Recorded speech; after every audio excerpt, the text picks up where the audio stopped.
और मैं हूं जिला ब्यूरो चीफ वीरेंद्र कुमार। जिस तरह दर्शकों, चांदन में जो नन्ही बच्ची के साथ जो बलात्कार हुआ था, मानसी के साथ, जो गौतम पोद्दार की बेटी थी, आज उसी क्रम में जमुई जिला के लोकप्रिय सांसद चिराग पासवान आज चांदन पहुंच रहे हैं पूरी टीम के साथ। उन्होंने बिहार सरकार पर हमला बोलते हुए कहा कि जब पीड़िता के परिजन पटना में जाकर मुख्यमंत्री से गुहार लगाने का प्रयास किया, वहाँ से भी लोगों को भगा दिया गया। हालांकि आए दिन देख रहे हैं पटना में भी अपराध चरम पर है। कई अपराधी अभी भी दिन दहाड़े किसी को भी शूट कर दे रहे हैं। ऐसे में सांसद चिराग पासवान, आप लगातार खबरों में देखते हैं कि नीतीश कुमार पर वो हल्ला बोले रहते हैं, लेकिन लॉ एंड ऑर्डर की जब बात होती है या फिर किसी अन्य विषयों पर बात होती है तो सांसद चिराग पासवान हमेशा से जनता के पक्ष में खड़े हो जाते। जिस तरह से आपने देखा, कोई भी मामला हो, सांसद चिराग पासवान उसको बखूबी निभाने का और समझाने का और दुख में साथ देने का प्रयास करते। इसी क्रम में आज झाझा में तमाम मीडिया कर्मियों को उन्होंने संबोधित किया। उन्होंने कहा बिहार में जंगल राज से भी ज़्यादा खराब स्थिति।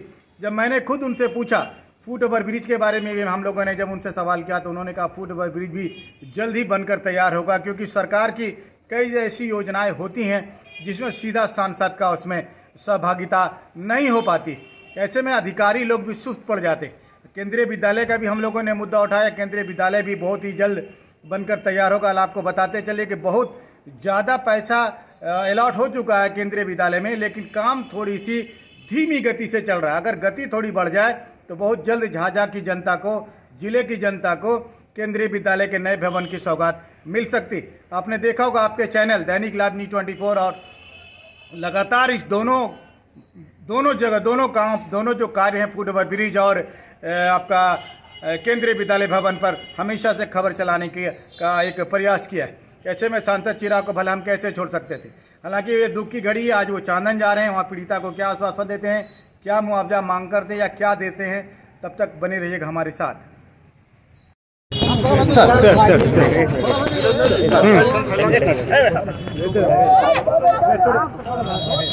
सर कहाँ का यात्रा, सर कहाँ जा रहे हैं?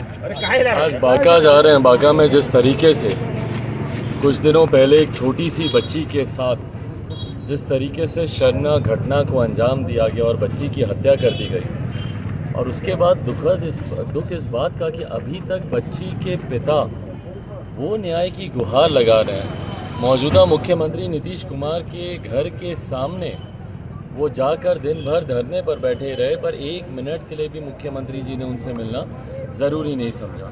उनके साथ योगिता जी थी, जो कि एक समाज सेविका रही हैं, जिन्होंने निर्भया कांड में भी उन्होंने एक अहम भूमिका निभाई थी, परिवार को इंसाफ दिलाने में, दोषियों को सज़ा दिलवाने में। उनके साथ भी जिस तरीके से बदसलूकी की गई। मुख्यमंत्री जी बार बार कहते हैं कि भैया महिलाओं के लिए हम काम करते हैं, महिलाओं के लिए हम ये करते हैं, वो करते हैं, पर उन्हीं के घर के सामने जिस तरीके से एक महिला को बेइज्जत किया गया, वो भी जब एक बच्ची को इंसाफ दिलाने के लिए वहाँ पे गई हैं, उनको बार बार अधिकारी कहते सुना जा रहा है तुम महिला हो, महिला की तरह बर्ताव करो, महिला हो, महिला महिला कह के उसको जिस तरीके से उनको अपमानित करने का काम किया गया। तो बहरहाल आज मैं वहीं जा रहा हूँ, बाका उनके पिताजी से मुलाकात। पटना में भी अपराध कंट्रोल में नहीं है। पटना में भी दिन दहाड़े लोगों को गोली मार दी जा रही है। सर क्या लॉ एंड ऑर्डर फेल है बिहार में? फेल तो बहुत छोटा शब्द है, फेल होना तो बहुत छोटा शब्द है। एकदम धराशायी हो चुका है ये स्ट्रक्चर लॉ एंड ऑर्डर का बिहार में। और दुख की बात है, हमारे प्रदेश के मुख्यमंत्री, हमारे प्रदेश के गृह मंत्री भी हैं, उनके रहते हुए ये विभाग, कानून विभाग उन्हीं के अंतर्गत आता है ना। पर ऐसा लगता है कि भैया शराबबंदी के अलावा तो प्रदेश में कोई कानून ही नहीं है। सिर्फ हत्याएं होती जाएंगी, कोई पकड़ा नहीं जाएगा, लूटमार, डकैती, अपहरण, बलात्कार सब होता रहेगा, पर मुख्यमंत्री बात करेंगे शराबबंदी की।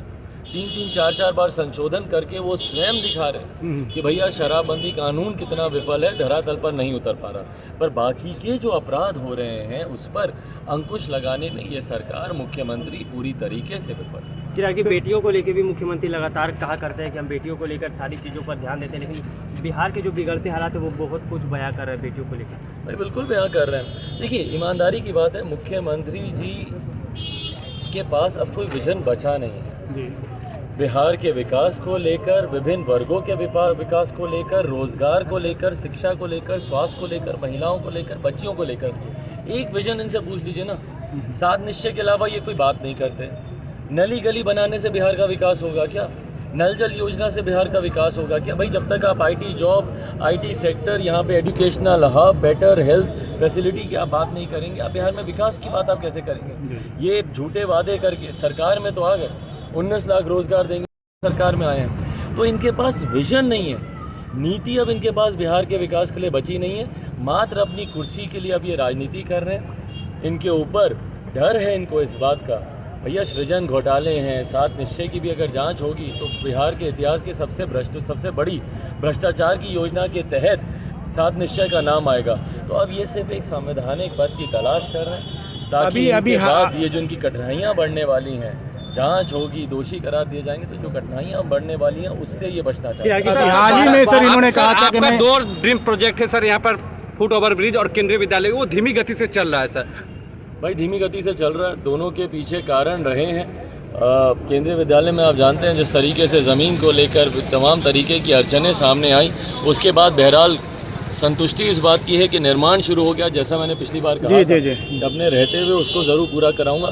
फुट ओवर ब्रिज में टेक्निकल कई फॉल्ट्स हुई हैं और वो विभाग की तरफ से उसमें जानकारी जो मेरे पास आई है, पर उसको भी सुधार कर मुझे लगता है बहुत जल्द उस पर भी मैं प्रयासरत हूँ, उसको भी पूरा। डीआरएम से मैंने बात की थी सर, उन्होंने कहा था कि मई तक फुट ओवर ब्रिज का काम चालू हो जाएगा, माने उसको हैंड ओवर करेंगे। और तक पता नहीं कर पाएंगे नहीं कर पाएंगे, क्योंकि मैं भी निरंतरता में इनके साथ संवाद में हूँ, पर हाँ इतना ज़रूर विश्वास देता हूँ कि जल्द इस महीने के, इस साल के आखिर तक इसको पूरा किया जाएगा।